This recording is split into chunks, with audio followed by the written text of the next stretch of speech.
For quite some time now, there has been a blatant, unspoken war waged on the police. I feel like every other day I hear a story about a cop unjustly shooting a man of color, triggering massive riots that cause millions of dollars worth of property damage, countless injuries to police officers and civilians alike, and even death.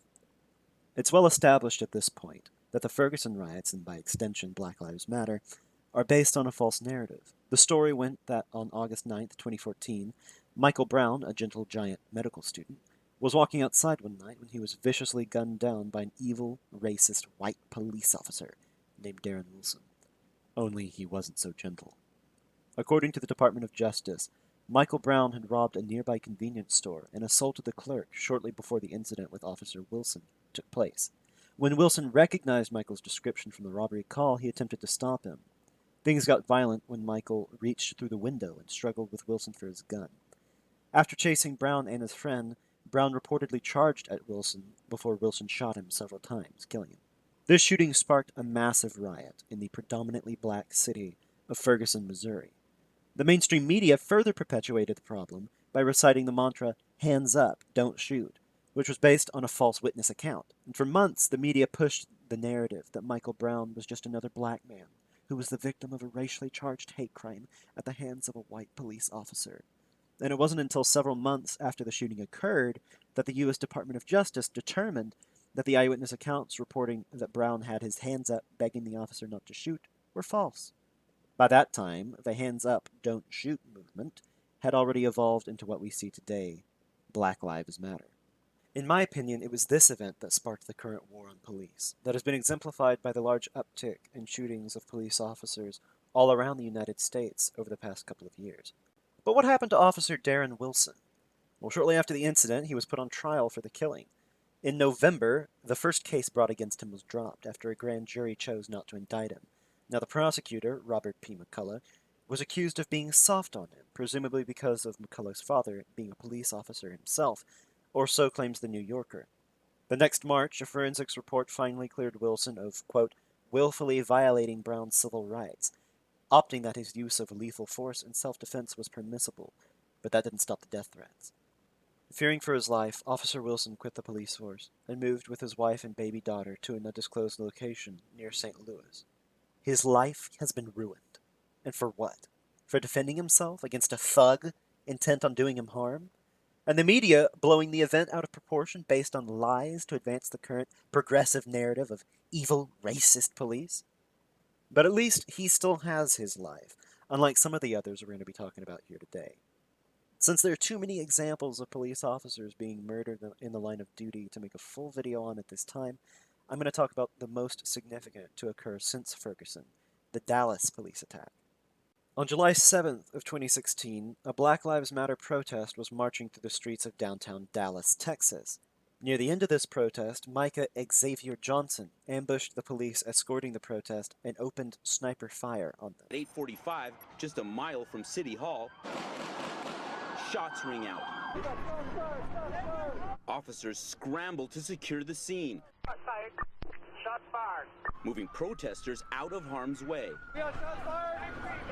Get out of here. The shots grow louder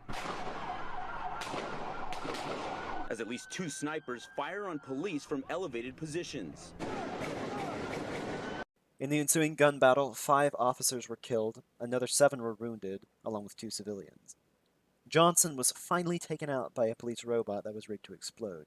This ambush marked the deadliest killing of police officers in the United States since 9/11, barely surpassing 2 other attacks in 2009, both of which resulted in the deaths of 4 police officers, but as I said before, we're not going to get into those here. So who was the shooter?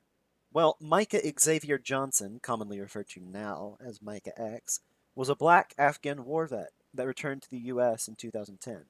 It turns out that Micah X was an open supporter of several black nationalist groups and other hate groups, including, but not limited to, the Nation of Islam, the New Black Panthers, and the Black Riders Liberation Army.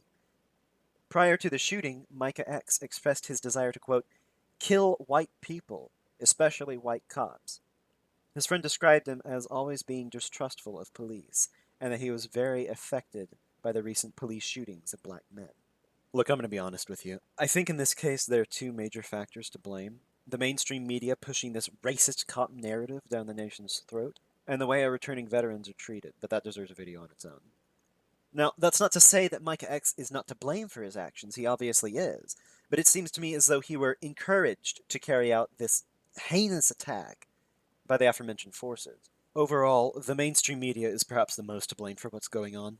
Corrupt leftist news outlets like the New York Times, the Washington Post, and Buzzfeed, if you can even call that a news outlet, are continuing to blow cases of police shootings out of proportion and, more often than not, openly lie about them. I found this article written by Buzzfeed in December of 2015 titled, "Here's What We Know About Race and Killings by Police." The link is in the description. In short, the article goes on to make comparisons between the arrest of the Planned Parenthood shooter of Colorado late last year and the killing of Laquan McDonald by the police in Chicago around that time. Now, what they've done here is a really insidious way of confusing the reader and trying to persuade them with pretty statistics and leaving out inconvenient facts and context. The truth is this: the McDonald case was murder, pure and simple. Officer Van Dyke did not have enough reason, in my opinion, to shoot Laquan McDonald. And you know what? He was punished. He was fired and charged with first-degree murder. Moreover, the Chicago police head who attempted to defend Van Dyke was also fired. And yet, they act as though nothing happened. They act as though the Planned Parenthood shooter was arrested by lenient cops who don't want to kill a fellow whitey, and that these same police gunned down innocent black men for fun. To say that all police are racist, evil, or trigger-happy is disingenuous to the extreme, and yet that's exactly what's happening here. That's exactly what the media are doing. The police are being painted as racist killers who just gun down people, specifically black people, for fun. Listen, my friends, the truth is this. There are bad cops. Some cops are racist. Some cops are trigger-happy. Some cops are evil. But when they act on these inclinations, they are confronted with legal consequence 99% of the time. We can't let a few bad apples spoil the whole bunch. The police were instituted to keep the public safe, to preserve law and order. They're here to keep citizens from breaking the law and hurting themselves or another. Most police officers put on a badge, belt, and uniform every day to go out and keep the streets safe, not knowing if they'll return home again that night. I can think of few jobs that require more courage than that. So I'd like to challenge you all. The next time you get pulled over by a cop, don't give them attitude. Thank them. Thank them for their service to you and your community.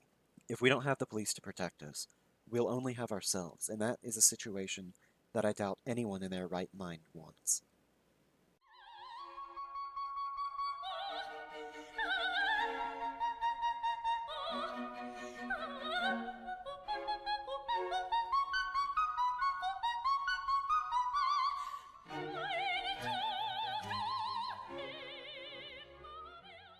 Hey everyone, it's my first time trying something like this, and I intend to make videos like this where I speak my mind as often as I can. If you liked it, then feel free to subscribe and drop a like. Thanks for watching, and have a good one.